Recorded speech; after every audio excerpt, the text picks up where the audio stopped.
Yan, good afternoon mga ka-squad at ngayon mag-vlog alaluwi tayo at samahan niyo ako at papakita ko sa inyo ang aking room dito sa aming bahay. Dito pamula nung ako dumating, ito ay papakita ko sa inyo yung aking room na tinitigilan. Yan, samahan niyo ako. Lipat natin sa camera ng unahan para makita niyo ang bawat detalye ng aming room. At yan, at papasok tayo dito sa aming pintuan. Ayan, kailangan natin dito ng card para tayo makapasok. Digital kasi yung pintuan namin. Ayan, nag-green na. Pasok. Ayan, ito nga pala yung aming maliit na kwarto. Bali dito sa room namin ay 6 person. Dito sa room ko, 3. Dito sa room na dito, 3 din. Kaso ang laman ngayon ay 2 pa lang dito at sa room ko ay 1. Ito yung aming maliit na lababo. Ito yung aming kalan. Siyempre may mga range hood din yan. Mga cabinet, mga kung anik-anik, mga lutuin. At siyempre yung aming mga utensils, yung iba nasa taas. Ito, tigigisa kami ng rice cooker. May maliit din kaming rep. Ayun lang ang problema, napakaliit ng rep namin. Pero kahit ganyan, marami namang laman yan. Tapos siyempre ito yung aming mga lagay ng mga kutsara, mga pinggan. Yan. Tapos, itong 2 pintong ito ay ang aming CR.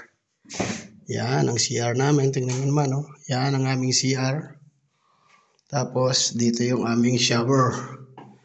Yan, yung shower. May heater din sa loob ng CR kasi malamig. Tapos, dito naman yung kabila. Yung aming kabilang, patayin natin ng ilaw.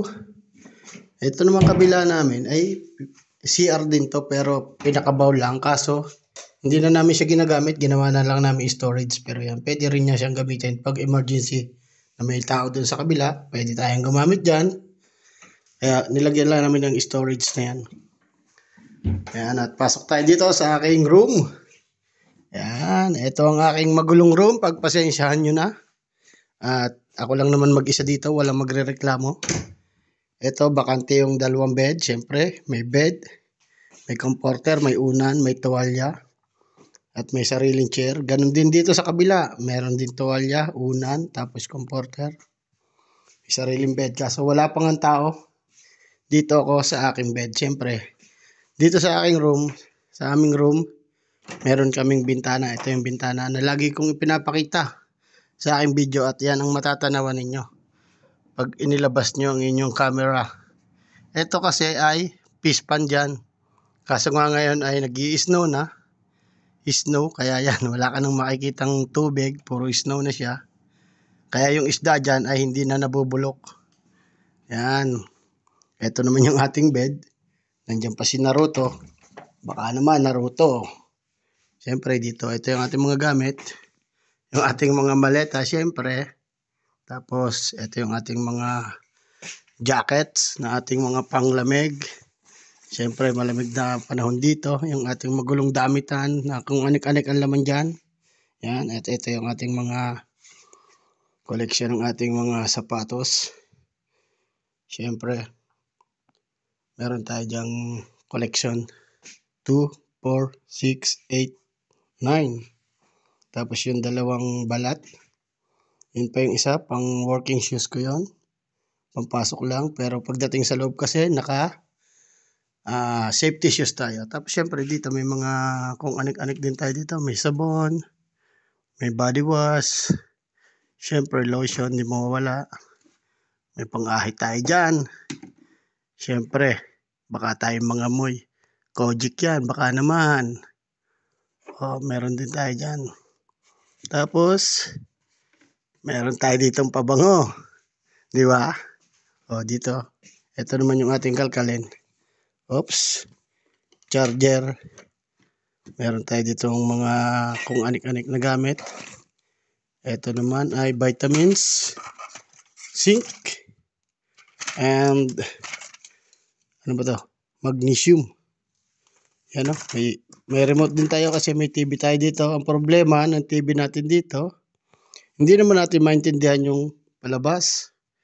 Kaya hindi ko na siya ginagamit. Tapos, eto yan o. Tignan nyo. May tray ng itlog. May mga pagkain kong anik-anik. Patayin na natin at hindi naman natin yan maintindihan TV na yan.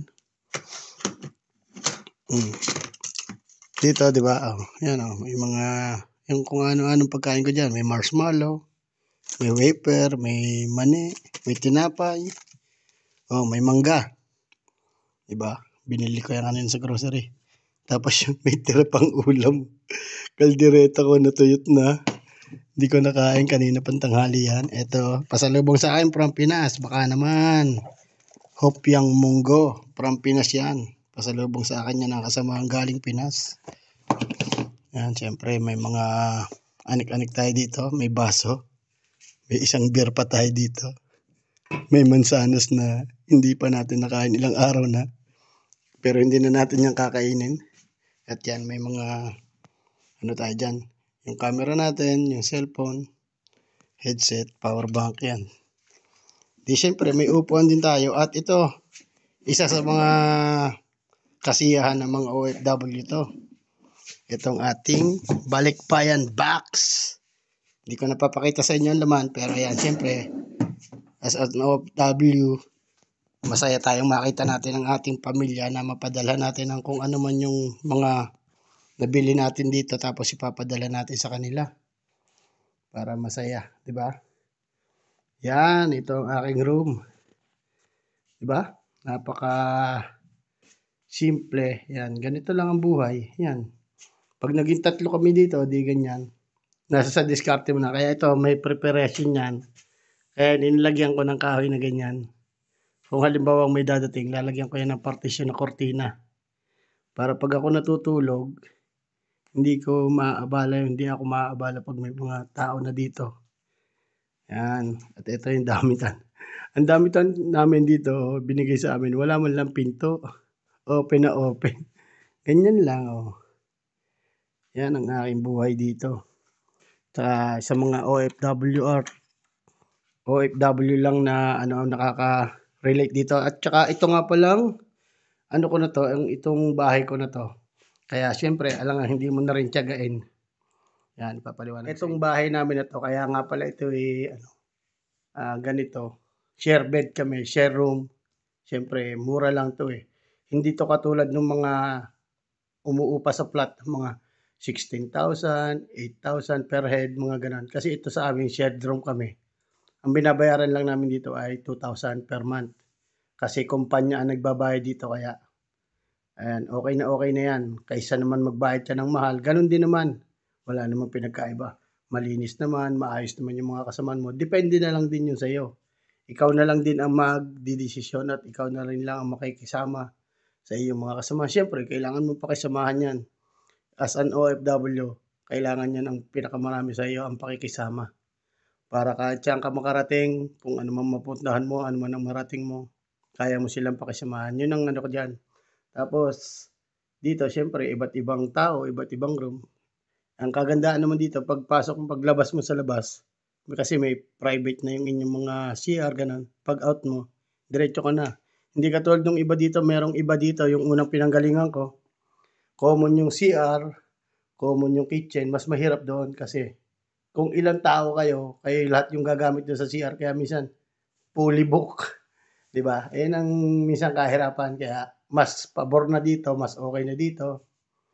At maganda kasi may sarili na CR, may sarili ka ng kitchen sa loob, hindi ka na kailangan lalabas para makipag-unahan doon sa pagluluto. Kaya ang ginagawa na lang namin dito, pag day off ko, bago sila dumating, nakaluto na ako. Sila naman, pag day off sila, pagdating ko, nakaluto na sila. Para hindi kami nag-uunahan or nagsisiksikan doon sa maliit naming kitchen. Pero at least, kahit ganun pa man, okay lang yan. Kanya-kanyang adjustment na lang kami. Kasi hindi naman, ang pasok naman namin dito, hindi naman laging araw-araw. Kaya may mga time kami para magluto, para mamalengke, maglaba. Yun ang kagandahan dito. Yan, at hanggang dito na lang ang Ala Louie Vlog. Maraming salamat sa inyong pagsama at naipakita ko sa inyo ang aking munting room. At syempre, pag ako nagbablog at pag ako'y naka-live, alam niyo na mga teams ako, nakahiga ako dyan. Kasi nandito yung ating cellphone. Tapos nakahiga tayo. Ang cellphone natin dyan, teams ako, nakaganyan yan. para kahit makatulog ka hindi siya malalaglag.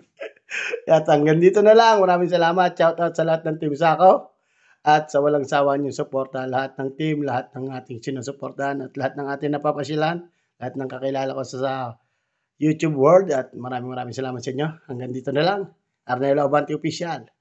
Shoutout sa lahat and paki-subscribe naman, baka naman. Bye-bye!